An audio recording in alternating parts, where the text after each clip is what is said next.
ವಕ್ಫ್ ತಿದ್ದುಪಡಿ ಮಸೂದೆ ಮಂಡನೆಯಾಗಿದೆ. ವಕ್ಫ್ ಮಸೂದೆ ಮಂಡಿಸಿದ್ದಾರೆ ಕೇಂದ್ರ ಸಂಸದೀಯ ವ್ಯವಹಾರಗಳ ಸಚಿವ ಕಿರಣ್ ರಿಜಿಜು. ಭಾರೀ ಗದ್ದಲದ ವಿರೋಧಗಳ ಮಧ್ಯೆಯೂ ಕೂಡ ಲೋಕಸಭೆಯಲ್ಲಿ ವಕ್ಫ್ ತಿದ್ದುಪಡಿ ಮಸೂದೆ ಮಂಡನೆಯಾಗಿದೆ. ಪ್ರತಿಭಟನೆಗಳು ಕೂಡ ಬಹಳ ದೊಡ್ಡ ಮಟ್ಟದಲ್ಲಿ ದೇಶದಲ್ಲಿ ನಡೆದಿದ್ವು. ಅದರ ಬಗ್ಗೆ ಪರಿಶೀಲನೆ ಕೂಡ ಸಮಿತಿ ರಚನೆ ಮಾಡಲಾಗಿತ್ತು, ಶಿಫಾರಸು ಕೂಡ ಮಾಡಲಾಗಿತ್ತು, ಸಾಧಕ ಬಾಧಕವನ್ನು ಚರ್ಚೆ ಕೂಡ ಮಾಡಲಾಗಿತ್ತು ಕಮಿಟಿನ ಮಾಡಿದ ಮೇಲೆ. ಮತ್ತೆ ಕೇಂದ್ರ ಸಚಿವ ಸಂಪುಟ ಸಭೆಯಲ್ಲಿ ಕೂಡ ಅನುಮೋದನೆ ಪಡೆದುಕೊಳ್ಳಲಾಗಿತ್ತು.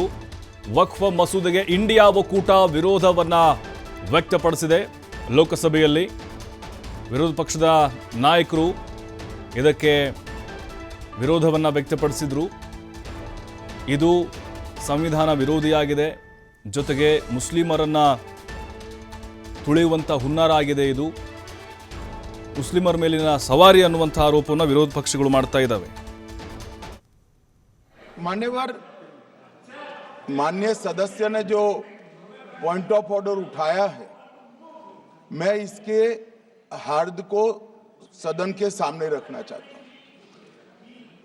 भारत सरकार की कैबिनेट ने इस बारे में एक बिल अप्रूव कर सदन के सामने रखा।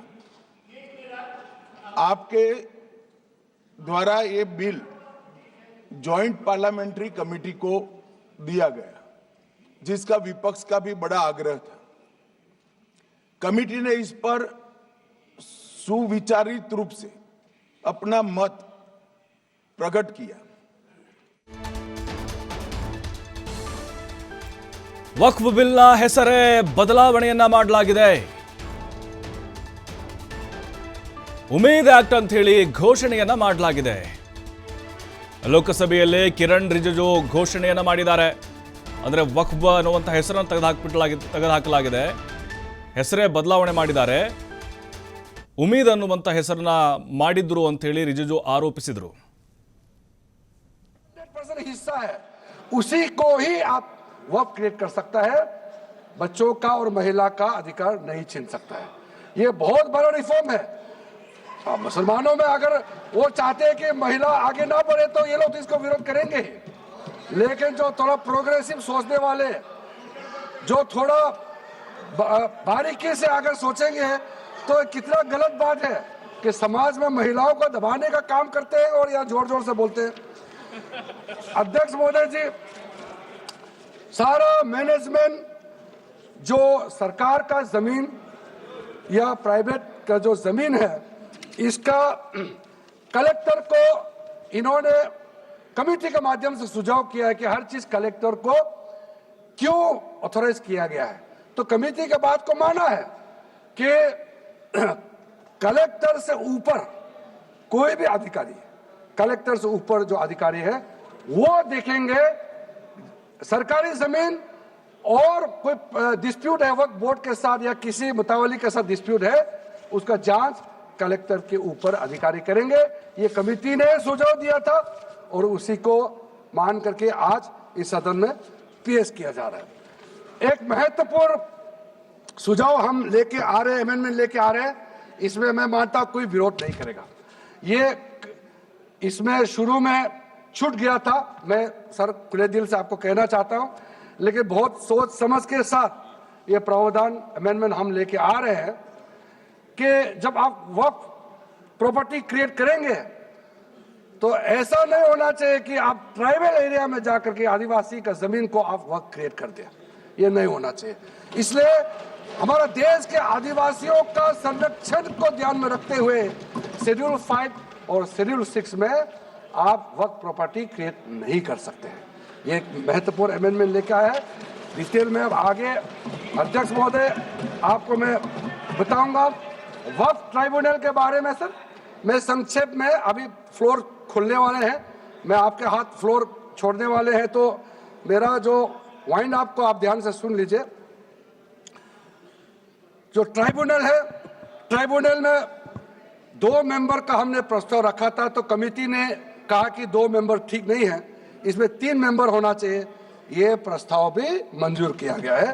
तो वक्फ ट्राइब्यूनल में 3 मेंबर होगा फिक्स टेन्योर का साथ, और उसमें आज टोटल लिटिगेंट्स 14,417 केसेस है। आप सोच के देखिए, तो ट्राइब्यूनल में जल्दी जल्दी केस डिस्पोज हो, 3 मेंबर्स का ट्राइब्यूनल बनाया गया है। उसके बाद में उसका टेन्योर को फिक्स किया गया है। उसके बाद में जो एक बहुत स्ट्रिंजेंट प्रोविजन था, पहले ऑटोमेटिक अपील करने का राइट नहीं था, स्पेशल रिव्यू पिटीशन ही कर सकते थे ट्राइब्यूनल के ऑर्डर के बाद।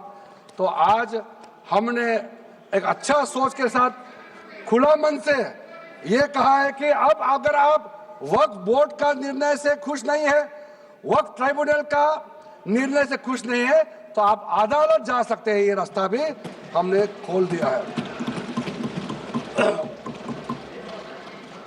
उसके बाद सर, कंट्रीब्यूशन, एनुअल कंट्रीब्यूशन, ये भी आपका ही सुझाव था कमेटी वालों का कि जो कंट्रीब्यूशन देते हैं वक्फ बोर्ड मुतावली जो देते हैं उसको घटाना चाहिए, तो उसको 7% से 5% घटा दिया है, ताकि ज्यादा पैसा आप चैरिटेबल पर्पस के लिए खर्चा कर सके। तो अच्छा, जो प्रॉपर्टी मैनेज करता है वो तो सरकार को शाबाशी देंगे। उसके बाद एक बहुत ही महत्वपूर्ण प्रावधान है जो हमको रखना पड़ा। आपने लॉ ऑफ लिमिटेशन को इस वक्फ बोर्ड का प्रावधान से हटा दिया था, इसको हमने लगाया है। तो अब तो मालूम है, the limitation act of 1963 will now apply to the work property claims from the date of commencement of this act, aiming to reduce prolonged litigation। ये बहुत बड़ा, मैं मानता हूं, एक कदम उठाया है। और जो सेक्शन 40 सबसे ड्रैकोनियन प्रोविजन इस एक्ट में था, तो सेक्शन 40 था। सेक्शन 40 के तहत वक्फ बोर्ड, आप लोग बार बार कहते हैं ना, ये ऐसा नहीं है, ऐसा ही है। सेक्शन 40 में किसी भी जमीन को आप वक्फ प्रॉपर्टी डिक्लेयर कर देता था, वो प्रॉपर्टी को हमने हटा दिया है। वो कोई भी जमीन को वक्फ प्रॉपर्टी डिक्लेयर करके फिर किसी गरीब के लिए नहीं करना है। वो लोग, कुछ लोग, चंद लोग अपने के लिए, अपने फायदा के लिए इस्तेमाल करते हैं। ओवैसी, मैं तो नाम नहीं लूंगा, लेकिन सर ये प्रावधान को इतना मिसयूज हुआ, इसलिए तो इतना लाखों प्रॉपर्टी की संख्या बढ़ गई। अब किसी प्रॉपर्टी को कैसे आप क्लेम कर सकते हैं? इसलिए इस सेक्शन 40 की वजह से, अध्यक्ष महोदय जी, इस सेक्शन 40 की वजह से कई मुद्दे इस देश में आया है।